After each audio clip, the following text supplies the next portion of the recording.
एक शहर में लखू सेठ नाम का एक बनिया रहता था। खूब धनवान था, बुद्धि और साहस भी कोट कोट कर भरा था। एक ही बेटा था, नाम था हीरा। बेहद लाड प्यार में पला, इसलिए बिगड़ गया। ऊपर से बुरे मित्रों की संगत, मित्रों के साथ खाने में पैसा उड़ाना, जुआ खेलना, चोरी करना, एक से बढ़कर एक अवगुण भर गए। लखू सेठ को लगने लगा कि लड़का हाथ से गया। बेटे की चिंता में सेठ जी कमजोर होते गए और धीरे धीरे उन्होंने खाट पकड़ ली। उन्हें लगा कि मैं ज्यादा दिन नहीं रहूंगा। उन्होंने हीरा को पास बुलाकर कहा, बेटा, कुछ समय बाद शायद मैं चला जाऊं। तुम्हारे लिए तो सब छोड़कर जाऊंगा, लेकिन तुम में जो कुलक्षण है उनसे तुम बर्बाद हो जाओगे। अगर उड़ाते ही रहोगे तो कुबेर का भंडार भी साफ हो जाता है। कल को तुम अगर किसी मुश्किल में फंस जाओ तो एक उपाय करना। क्या बापू? हीरा ने कहा, तुम रोज सुबह उठकर सबसे पहले चंदू सेठ का मुंह देखना, फिर अपना दिन शुरू करना। लेकिन बापू, अपनी तो उनके साथ वर्षों से दुश्मनी चल रही है, उसका क्या? दुश्मन तो है, पर गुणवान है। दो लोग एक सा व्यापार करते हैं तो प्रतियोगिता तो रहती है। कोई मुसीबत आ जाए और उपाय ना सूझे तो तुम रोज सुबह उनके दर्शन कर कर ही दिन शुरू करना। ऐसा वचन दो तो मेरी आत्मा को शांति मिलेगी। हीरा ने हामी भर दी। अंदर से टूट चुके लखू सेठ जल्दी ही स्वर्ग सिधार गए। घर की पूरी जिम्मेदारी हीरा ने उठा ली। अब कहने या रोकने टोकने वाला तो कोई था नहीं। पैसा पानी की तरह बहने लगा। धीरे धीरे हीरा रास्ते का भिखारी बन गया। उसकी ऐसी खराब दशा हो गई कि गांव में उसे कोई उधार भी न देता था। घर में समझदार और चतुर सेठानी उसे खूब उपदेश देती, एक एक बात समझाती, लेकिन समझे तब ना। एक कान से सुनता, दूसरे कान से निकाल देता। हीरा ने भीख मांगना शुरू कर दिया। धीरे धीरे भिक्षा भी कम होने लगी। परेशान रहने लगा। अचानक उसे अपने पिता की बात याद आ गई। उसने मन ही मन सोचा, चलो बापू कह गए हैं तो वैसा ही करके देखो। चंदू सेठ की दुकान बड़े बाजार में थी, बहुत धनी थे।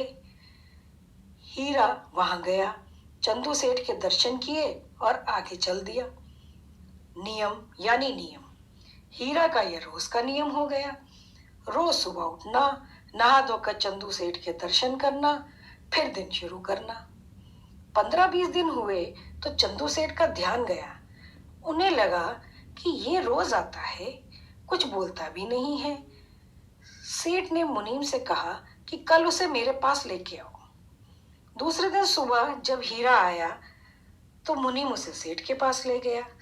सेठ ने हीरा से पूछा, भाई, तुम किसके बेटे हो? लखू सेठ का।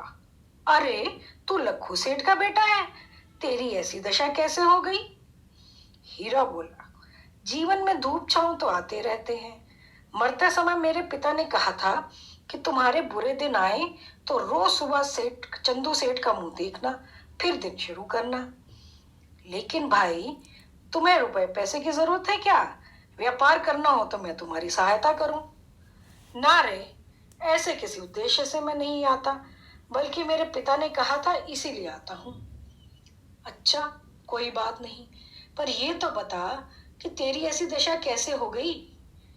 सेठ, मेरे अंदर कुछ बुरी आदतें आ गई, उन्हीं में डूबा रहता हूं।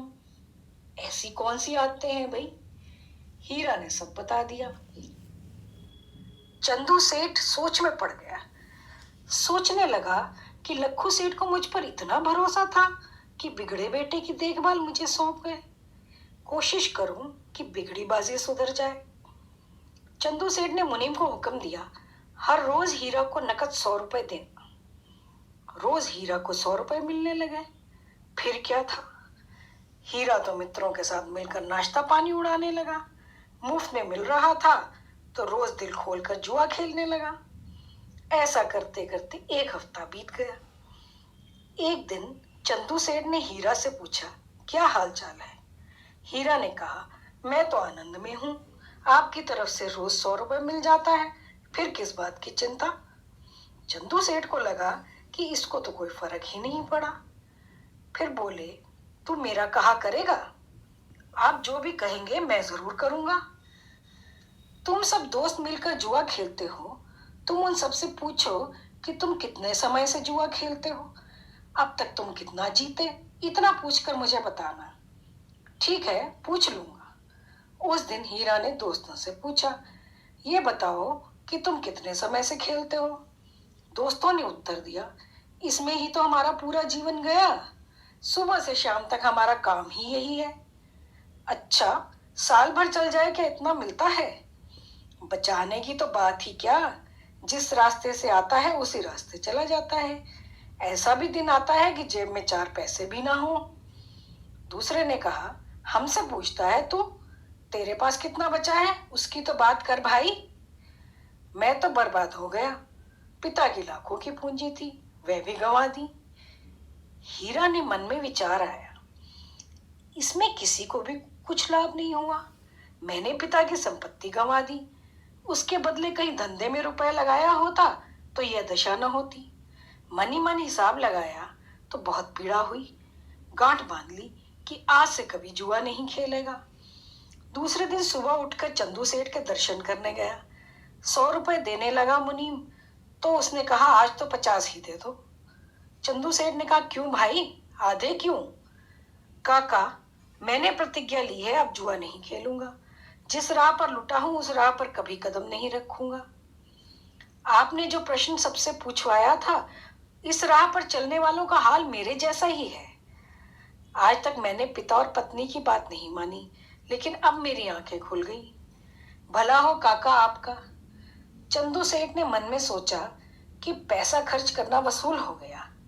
एक अवगुण तो टल गया। एक हफ्ता और बीत गया। एक दिन चंदू सेठ ने हीरा से कहा, भाई, तुम सुबह शाम होटल में नाश्ता करने जाते हो, उसके बदले एक दिन दोपहर में जाओ और जाकर देखना तो सही वहां किस तरह का खेल होता है। हीरा ने कहा, ठीक है, आज ही चला जाऊंगा। हीरा तो रोज रेस्टोरेंट में जाता था, बाहर बैठकर पूरी चाट पकौड़ी खाता था, अंदर तो कभी गया ही नहीं था।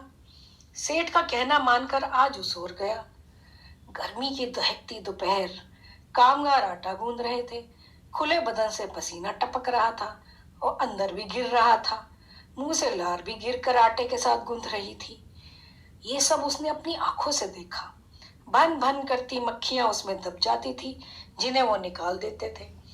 हीरा को यह देखकर घिन चढ़ गई।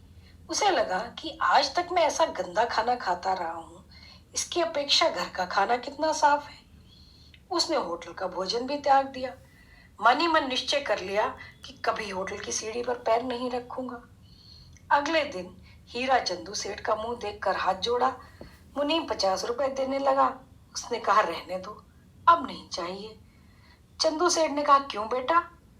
बस होटल के नाश्ता पानी पर से अब मन उठ गया है। लो, अब सब ठीक है ना? अब एक चोरी करने की बुरी आदत है, तो तुम ऐसा करो, राजमहल में जाओ और राजा के पलंग के नीचे पायों में जेड रतन लगे हैं, वे निकाल कर लाओ, तभी तुम्हारी चोरी और चतुराई की परीक्षा होगी। अच्छा काका, आप जैसा कहो। चोरी करना तो मेरे बाएं हाथ का खेल है। आधी रात थी। सारा नगर नींद की गोद में सो रहा था। सरसराती हुई हवा चल रही थी। उसी समय हीरा राजमहल में सेंध लगाने के लिए तैयार हुआ। मुंह पर गमछा बंधा था, हाथ में सेंध लगाने के औजार थे, कान में रस्सा बंद था। इस तरह वह राजमहल की तरफ चला जा रहा था। ठीक उसी समय नगर के राजा वेश बदलकर घूमने निकले थे। राजा ने आवाज दी, अरे कौन हो तुम? मैं चोर। लेकिन तुम? मैं भी तेरे जैसा ही हूं। चलो, अच्छा हुआ, एक से भले दो, मुझे बल मिलेगा। बोलो कहाँ चोरी करेंगे? तू जहां कहे। चलो, आज तो राजमहल में चोरी करते हैं। चलो फिर। पिछली सीमा से होते हुए वे दोनों राजमहल की तरफ चल दिए। गढ़ के दरवाजे पर देखा तो ठंड में चौकीदार सो रहा था। दोनों दीवार कूदकर उस तरफ गए। हीरा ने राजा से कहा, तुम बाहर ध्यान रखना, मैं राजमहल में घुस रहा हूं। ऐसा कहकर उसने गढ़ के दीवार पर रस्सा डाल दिया। फिर तो देखते ही देखते किले के ऊपरी भाग पर पहुंच गया। राजमहल में पहुंचकर देखा तो पलंग एकदम खाली था। उसे लगा कि चलो अच्छा हुआ। पलंग के पास गया, तुरंत औजार की मदद से चारों पायों में से सारे जेठ रत्न निकाल लिए। सब रत्नों को कमर में बांधकर तेज गति से नीचे उतर आया। राजा ने कहा, लाया? हीरा ने कहा, हाँ। ऐसा कहकर सब रत्नों को कमर से बाहर निकाला। राजा के हाथ में आधे जेठ रत्न देते हुए बोला, लो अपने हिस्से के रत्न। हीरा के कंधे पर हाथ रखते हुए राजा ने कहा, शाबाश, हिम्मत की कोई कीमत नहीं होती। सच बोलते हो इसलिए तुम्हारा सम्मान करता हूं। फिर दोनों अपनी अपनी राह चले गए। सुबह हीरा ने चंदू सेठ का मुंह देखा और सब रत्न रख दिए। सेठ ने कहा, आधे ही लाए हो? रास्ते में दूसरा एक हिस्सेदार मिल गया था, उसे दे दिया। ठीक, ऐसा कहकर उसने जेठ रत्न सब संभाल कर रख दिए। अब इस घटना से राजमहल में हल्ला मच गया। नगर में बात फैल गई कि राजमहल में चोरी हो गई। चोरी की आड़ में मंत्री ने पिछले दरवाजे से तिजोरी खाली करके सारी दौलत अपने घर पहुंचा दी। फिर घोषणा कर दी कि चोर ने तो पूरी तिजोरी ही साफ कर दी है। राजा तो शांत मन से सुनते रहे और अंदर ही अंदर गुस्सा होते रहे। चौकीदार और सिपाही सबने चोरी का माल पकड़ने का खूब प्रयास किया। राज्य के श्रेष्ठ गुप्तचर भी हार मान गए। गांव वाले भी आपस में बात करने लगे, अरे गजब का जानकार था, अब राजा के पलंग के पायों के नीचे से ही जेठ रत्न निकाल गया। राजा ने सोचा कि चोर तो सच्चा है, मेरे हिस्से के आधे रत्न मुझे देकर गया है, हिम्मत वाला और बहादुर भी है। ढिंढोरा पिटवाऊं तो शायद हाजिर हो जाए। राजा ने सारे नगर में ढिंढोरा पिटवाया कि जेठ रत्न का चोर हाजिर होगा तो राजा द्वारा उसे अभयदान है। चंदू सेठ जेठ रत्न और हीरा को लेकर दरबार में हाजिर हुए। राजा ने कहा, बनिया का बेटा ऐसा काम कर रहा है? चंदू ने जड़ से लेकर चोटी तक की सारी बात बता दी। बात सुनकर राजा आश्चर्यचकित रह गया। फिर राजा ने अपने मंत्री को बुलाया। राजमहल में से कितने की चोरी हुई है? सारे सच झूठ की परख हीरा के सामने हुई। हीरा ने तो सिर्फ जेठ रत्न ही चुराए थे, तिजोरी कैसे खाली हो गई? राजा ने मंत्री के घर की तलाशी करवाकर चोरी का सारा माल पकड़वा लिया और मंत्री को जेल में भिजवा दिया। राजा ने हीरा से कहा, मैं चाहता हूं कि तुम मंत्री बन जाओ। हीरा की आंखों में खुशी के आंसू आ गए। उसने कहा, सारे यश के बागी तो चंदू सेठ ही हैं, मेरी बिगड़ी बासी तो इन्होंने ही सुधारी है।